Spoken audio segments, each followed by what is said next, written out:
Hello बच्चों, let's read the question. The question is calculate the area of paper required to construct a parallel plate capacitor of 0.04 microfarad if the dielectric constant of paper be 2.5 and its thickness is 0.025 millimetre.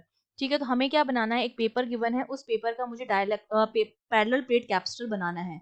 तो हम जानते हैं अगर मैं parallel plate capacitor की बात करती हूँ तो उसकी जो कैपेसिटी होती है, कैपेसिटेंस जो होता है C which is given by A epsilon not upon D, जहाँ पर एप्सिलॉन नॉट जो होती है परमिटिविटी होती है एयर की, D जो होती है दोनों के बीच की क्या होती है, डिस्टेंस होती है, और A जो आपका होता है वो क्या होता है, एरिया होता है, और ये आपकी परमिटिविटी होती है.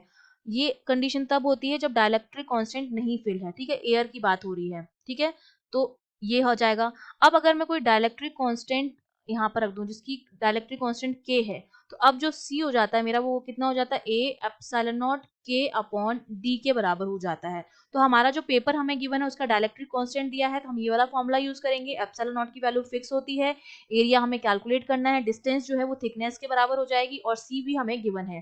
तो सिंपली मुझे क्या करना है, वैल्यूज पुट करनी है और आंसर निकालना है.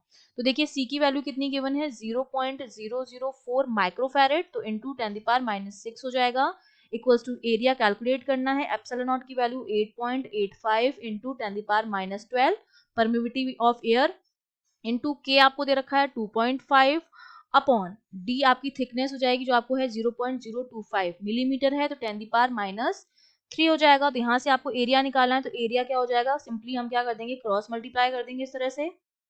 एरिया की वैल्यू मेरे पास कितनी हो जाएगी, 0.004 into 10⁻⁶ into 0.025 into 10⁻³ and it is divided by 8.85 into 10⁻12 into 2.5.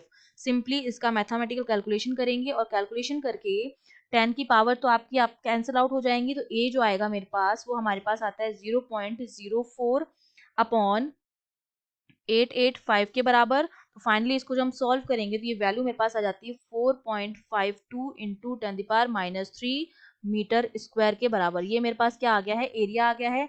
अगर आप इसको सेंटीमीटर में लिखना चाहें तो एरिया मेरा कितना हो जाएगा, 4.52, आप मीटर में इसका आंसर लिखिए 4.45, अगर ऑलमोस्ट लिखना चाहते हैं, इनटू ये 10⁻³ मिलीमीटर होता है, तो ये आपका हो जाएगा मिलीमीटर का इंटू 10⁻³ इसको आप मिलीमीटर भी लिख सकते हैं, तो मिलीमीटर का स्क्वायर हो जाएगा, तो ये हो जाएगा आपका मिलीमीटर में आंसर.